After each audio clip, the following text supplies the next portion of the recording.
সবাইকে স্বাগত জানাই খানদানি গার্ডেনে। আজ আবার চলেছি নতুন এক ভিডিও নিয়ে। বন্ধুরা, আজকের ভিডিও মূলত মালবেরি গাছকে নিয়ে। আজকের ভিডিওতে মালবেরি গাছের এ থেকে জেড পর্যন্ত আপনাদের সামনে তুলে ধরবো। তো ভিডিওটি না টেনে সম্পূর্ণ দেখতে থাকুন। চলো শুরু করা যাক। বন্ধুরা, মালবেরি গাছ করার ক্ষেত্রে কিছু জিনিস লক্ষ্য রাখতে হয়। এর যত্ন পরিচর্যা বলতে তেমন একটি কিছু নেই, আহামরি কিছু নেই। প্রথম কাজ হবে আপনাদের মালবেরি গাছে প্রুনিং করা।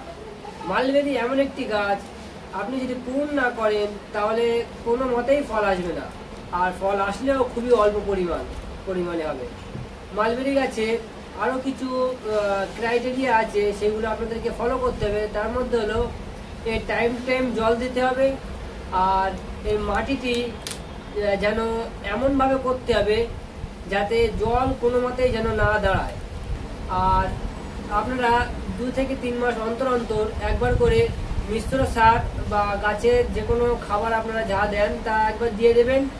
আর ফলগুলোকে হারভেস্ট করার পর আপনারা গাছটিকে ভালো করে প্রুন করে দেবেন। এই মালবেরির মধ্যে দুটো জাত আছে, একটা ছোট ছোট গোল গোল হয় আর একটা লং বড় বড় হয়, যেটাকে লং মালবেরি বলে। বন্ধুরা, বর্তমানে আমাদের এখানে এই দুটো মালবেরি বেশি দেখা যায়, আর তার মধ্যে সবচেয়ে বেশি দেখা যায় এই জাতের মালবেরিটা। আর যেটা লং মালবেরি সেটা খুবই কম পরিমাণে দেখা যায়। বন্ধুরা, যেটা ভালোভাবে হয় এই জাতের মালবেরিটা। আমি একটা কাটার নিয়ে নিয়েছি, তো আপনাদের প্রুনিং প্রসেসটা চলো দেখানো যাক। এইসব এই ডালগুলো এই ডগাগুলো বেড়ে গিয়েছে, তো আমি এরকম জায়গা দিয়ে এগুলোকে আমি প্রুন করে দেব।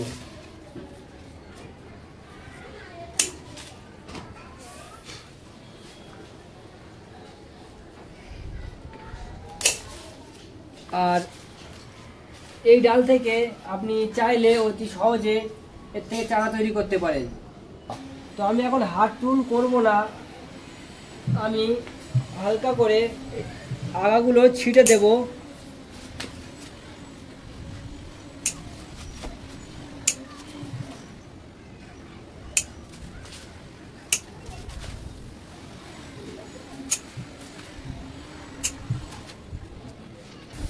আপনারা দেখতে পাচ্ছেন পুরো ভালোভাবে প্রুনিং করে দিচ্ছি। এবার যেটা আমাকে করতে হবে, গাছে আমি দিয়ে দেবো খাবার। ঠিক আছে, গাছের মাটি খুশিয়ে আমি ভালো করে খাবার দিয়ে দেবো। যেহেতু গাছে খাবার নেই, ফল হারভেস্ট করা হয়ে গেছে, যত মাটিতে যত খাবার ছিল সেগুলো গাছের ইউজ করা হয়ে গেছে, গাছের ব্যবহার করা হয়ে গেছে।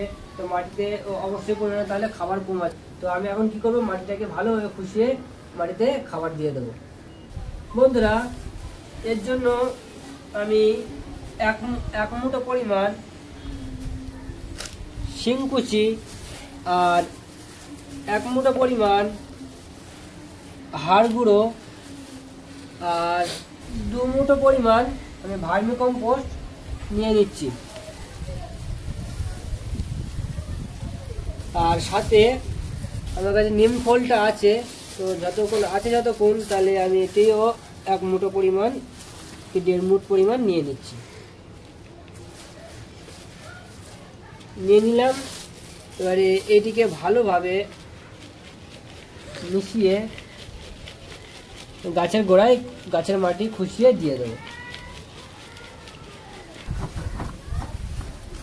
গাছের মাটিটা, উপরের মাটিটা ভালোভাবে খুশে নেব। এই সময় যদি আপনার কিছু শেকড় কেটেও যায় তাতেও কোনো অসুবিধা নেই, আপনার গাছের কোনো ক্ষতি হবে না।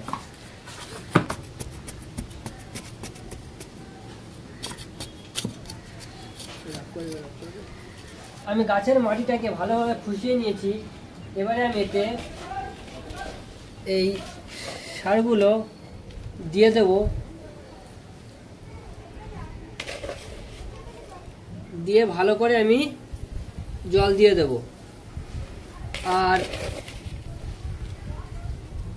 মোটামুটি 2 থেকে 3 মাস পর গিয়ে ফের একবার এরকমভাবে সার দিয়ে দেবো, গাছে জল দিয়ে দেব। আর